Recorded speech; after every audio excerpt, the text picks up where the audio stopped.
മാംഗല്യം രചന അവതരണം നന്ദുവച്ചു കൃഷ്ണ. ഞാൻ പോകാം മോളെ.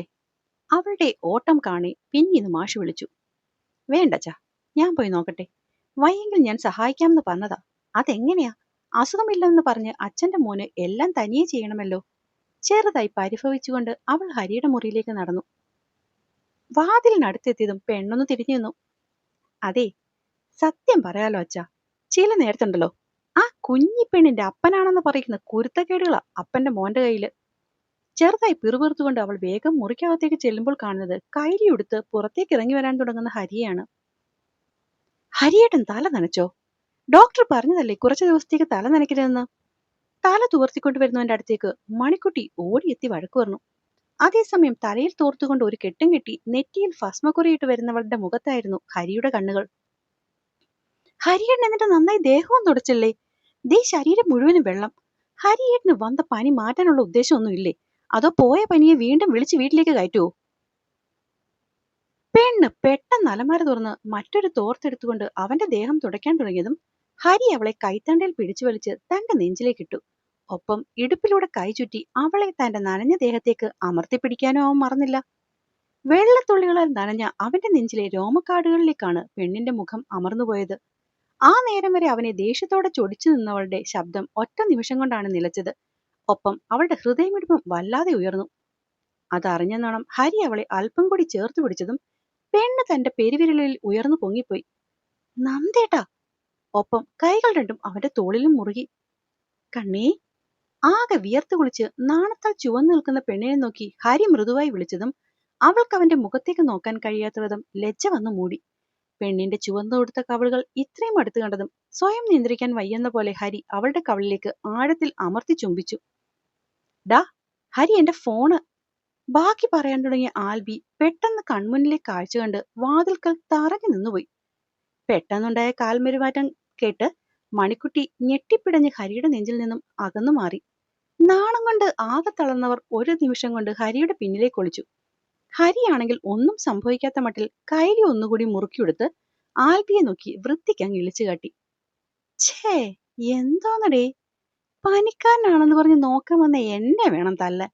ആൽബി നെറ്റിയിൽ കൈവച്ചുകൊണ്ട് ആത്മഗതം പോലെ പറഞ്ഞു. എടാ, നീ വിചാരിക്കുന്ന പോലെ ഒന്നുമില്ല. ഹരി തടിയൂരാൻ നോക്കിയതും ആൽബി കൈ മിലർത്തി അവനെ അങ്ങ് തടഞ്ഞു. നീ ഒന്നും പറയണ്ട മോനെ ഹരി. പനി വന്ന് അവശനായ ഒരു രോഗിയും അവനെ ശുശ്രൂഷിക്കാൻ വന്ന ഒരു പാവം പെൺകൊച്ചിനുമാണ് ഞാൻ ഈ മുറിയിൽ പ്രതീക്ഷിച്ചത്. പക്ഷെ ഇവിടെ ഇപ്പൊ കണ്ടത് വേറെന്തോ ആണല്ലോ. നിന്റെ ഈ അവശത അറിഞ്ഞിരുന്നെങ്കിൽ ഞാൻ ഇന്നലെ രാത്രി ആ ഹോസ്പിറ്റലിൽ കിടന്നുറങ്ങില്ലായിരുന്നു. ആൽബി ഒരു കള്ളക്കണ്ണോടെ മണിക്കുട്ടിയെ നോക്കി ഒളികണ്ണെറിഞ്ഞു. ഹരിയുടെ പുറകിൽ ഒളിച്ചു നിന്ന മണിക്കുട്ടിക്ക് ചമ്മല് കാരണം ഭൂമി പിളർന്ന് താഴേക്ക് പോയാൽ മതിയെന്ന അവസ്ഥയായിരുന്നു. അവൾ ഹരിയുടെ കയ്യിൽ നഖം കൊണ്ട് ചെറുതായി നുള്ളി. അല്ല മെമ്പറെ, നീ എന്താ ഇപ്പൊ ഇങ്ങോട്ട് വന്നത്? ഹരി ഒടുവിൽ നാണക്കേട് മറയ്ക്കാൻ ദേഷ്യം തന്നെ ഭാവിച്ചു. ഞാൻ എന്റെ ഫോൺ എടുക്കാൻ വന്നതാടാ. അതിനിടയിലാണ് ഇവിടെ ചില അടിയന്തര ശുശ്രൂഷകൾ നടക്കുന്നത് കണ്ടത്. എന്തായാലും ഞാൻ അപ്പുറത്തെ മുറിയിലേക്ക് പോവുകയാണ്. കതക് ഞാനങ്ങ് പുറത്തുനിന്ന് ചാരിയേക്കാം. വെറുതെ ഇനി ആ മാഷിനെ കൂടെ ഞെട്ടിക്കണ്ട. ഒരു കള്ളച്ചിരിയോടെ കണ്ണുരുട്ടി കാണിച്ച് ആൽബി മുറിക്ക് പുറത്തേക്ക് നടന്നു. അവൻ നേരെ ടേബിളിലേക്ക് ചെന്നിരുന്ന് മാഷിനോട് ഉറക്കെ വിളിച്ചു പറയുന്നത് അകത്തു നിന്ന് ഹരിയും മണിക്കുട്ടിയും ഒരുപോലെ കേട്ടു.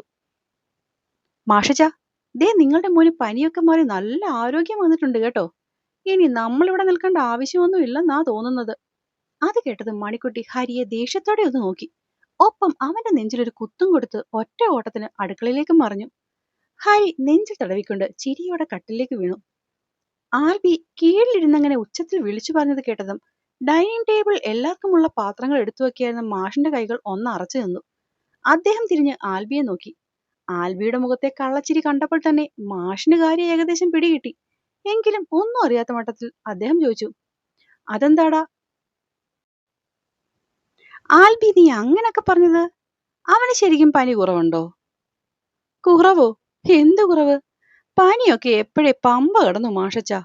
ആൾക്കിപ്പോ നല്ല ഒന്നാന്തരം ചുറുചുറുക്ക. ഇനി നമ്മളായിട്ട് ഇവിടെ ഇരുന്ന് അവരുടെ സമയം കളയണ്ടെന്ന് കരുതിയാ ഞാൻ ഇങ്ങോട്ട് പോന്നത്. ആൽബി ഒരു കസേര വലിച്ചിട്ടിരുന്ന് ഇഡലിപ്പാത്രത്തിലേക്ക് നോക്കി കണ്ണുരുട്ടി. അപ്പോഴേക്കും അടുക്കളയിൽ നിന്ന് മുഖമാകെ ചുവന്ന് നിലത്ത് നോക്കിക്കൊണ്ട് മണിക്കുട്ടി അങ്ങോട്ടേക്ക് വന്നിരുന്നു. അവൾക്ക് മാഷിന്റെ ആൽബിയുടെ മുഖത്ത് നോക്കാൻ വല്ലാത്ത മടി തോന്നി. ആഹാ, മണിക്കുട്ടി വന്നല്ലോ. ദേ ഇഡലിയും ചമ്മന്തിയും ഇങ്ങോട്ടൊന്ന് എടുത്തു വെച്ചേ മോളെ. അല്ല, ഹരി വന്നില്ലേ? മാഷ് വളരെ സാധാരണമായാണ് ചോദിച്ചെങ്കിലും മണിക്കുട്ടിക്ക് മറുപടി പറയാൻ പെട്ടെന്ന് വാക്കൊന്നും കിട്ടുന്നുണ്ടായിരുന്നില്ല. അവനിപ്പോ വരും മാഷച്ച.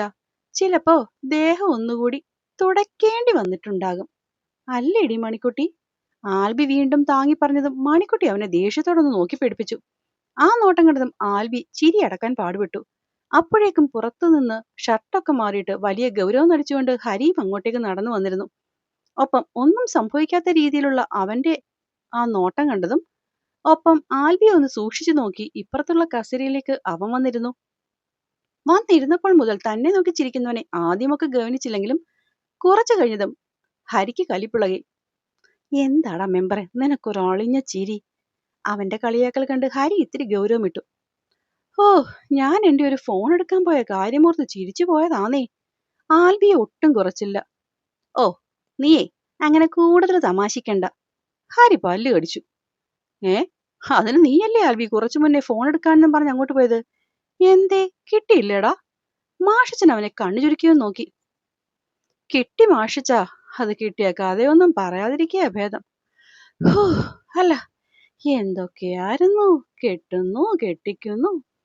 ആ, പഴയതെന്തൊക്കെയോ പറഞ്ഞവൻ കളിയാക്കാനുള്ള പോക്കാണെന്ന് മനസ്സിലാക്കി ഹരി പെട്ടെന്ന് അവരുടെ ഇടയിലേക്ക് കയറി വീണു. എടാ, ഫോൺ കിട്ടിയില്ലേ? കിട്ടിയെങ്കിൽ അതുകൊണ്ട് ചുമ്മാ വീട്ടിൽ പോകാൻ നോക്ക്, അല്ലാതെ ഇവിടെ കിടന്ന് തുള്ളിക്കളിക്കാതെ. ഹരി അവനെ നോക്കി കണ്ണു കൂർപ്പിച്ചു. ഓ, ഞാൻ അപ്പോഴേക്കും നിനക്ക് അന്യനായിപ്പോയി അല്ലേടാ? ഇന്നലെ രാത്രി മുഴുവൻ നിനക്ക് കാവലിരുന്ന എന്നെ ഇപ്പൊ വീട്ടിൽ നിന്ന് പറഞ്ഞു വിടാൻ നോക്കുവോ മാഷച്ച? കണ്ടോ നിങ്ങളുടെ മോന്റെ നന്ദികേട്? ആൽവി ഇഡ്ഡലി കഷ്ണത്തിലേക്ക് സാമ്പാർ ഒഴിച്ച് ചമ്മന്തി കൂട്ടി വായിലേക്ക് വെച്ചുകൊണ്ട് പരിഭവങ്ങളുടെ കെട്ടങ്ങോട്ട് അഴിച്ചു. നീ ഒച്ചയുണ്ടാക്കാതെ ഇരുന്ന് കഴിക്കാൽബി. ഹരി, നീയും കഴിക്കുമോനെ. എന്നിട്ട് മരുന്ന് കഴിച്ചിട്ട് പോയി കിടക്കാൻ നോക്ക്.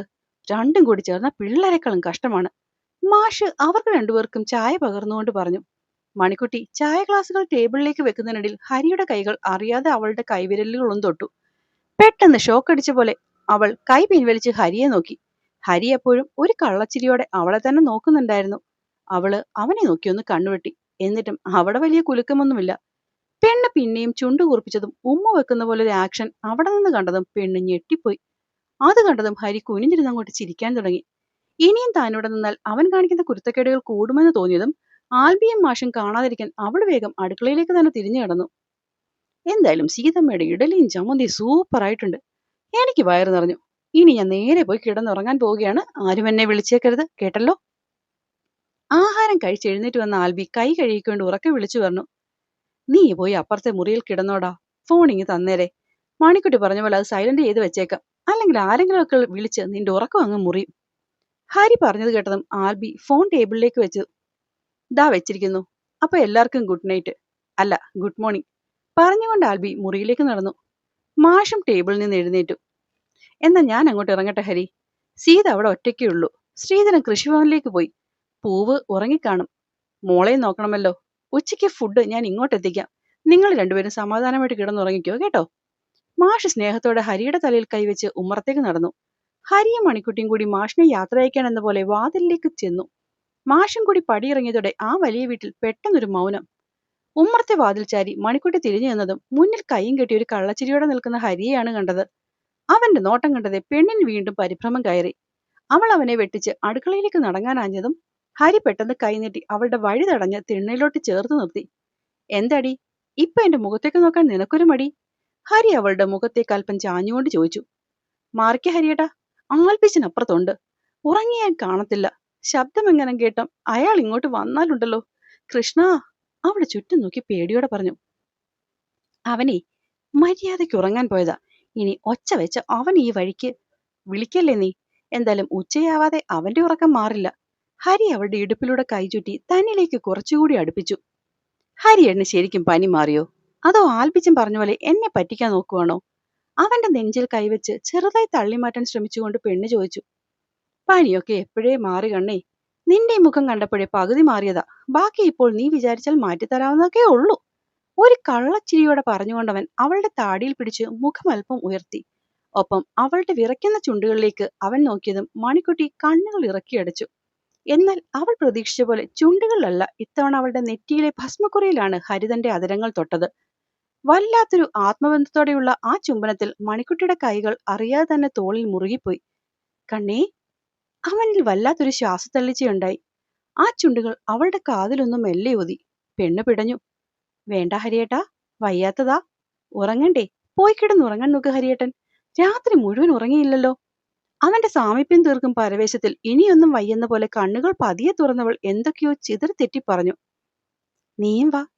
അവളെ കൈകളിലേക്ക് ഒതുക്കി പിടിച്ചവൻ തന്റെ മുറിയിലേക്ക് നടന്നു. കട്ടിലിൽ ഹരി കിടന്നതും അവൻ മണിക്കുട്ടിയും കൂടി വലിച്ച് തന്റെ നെഞ്ചിലേക്ക് കയറ്റി കിടത്തി. അവളുടെ തലമുടി ഇഴകളിൽ വിരലൊഴിച്ചുകൊണ്ട് അവൻ ആ നെറുകയിലൊന്ന് മുത്തിമാറി. അവന്റെ ആ തലോടലിൽ പതിയെ പെണ്ണിന്റെ കണ്ണുകൾ അടഞ്ഞു. ആ നെഞ്ചിന്റെ ചൂടിലേക്ക് ഒതുങ്ങിക്കൂടുമ്പോൾ മണിക്കുട്ടിയുടെ മനസ്സിലും വല്ലാത്തൊരു സമാധാനം തോന്നി. ഒപ്പം ഇന്നലെ രാത്രി അനുഭവിച്ച ടെൻഷനുകളെല്ലാം ആ ഒരു ആലിംഗനത്തിൽ അലിഞ്ഞു ചേരുകയും ചെയ്തു. അപ്പോൾ എന്നെ വായിക്കുകയും കേൾക്കുകയും ചെയ്യുന്ന എൻ്റെ കൂട്ടുകാർക്ക് കഥ ഇഷ്ടമാവുന്നുണ്ടെങ്കിൽ ഒന്ന് സബ്സ്ക്രൈബ് ചെയ്തുകൂടി സപ്പോർട്ട് ചെയ്യണേ. അപ്പോൾ എല്ലാവരോടും ഒരുപാട് നന്ദി.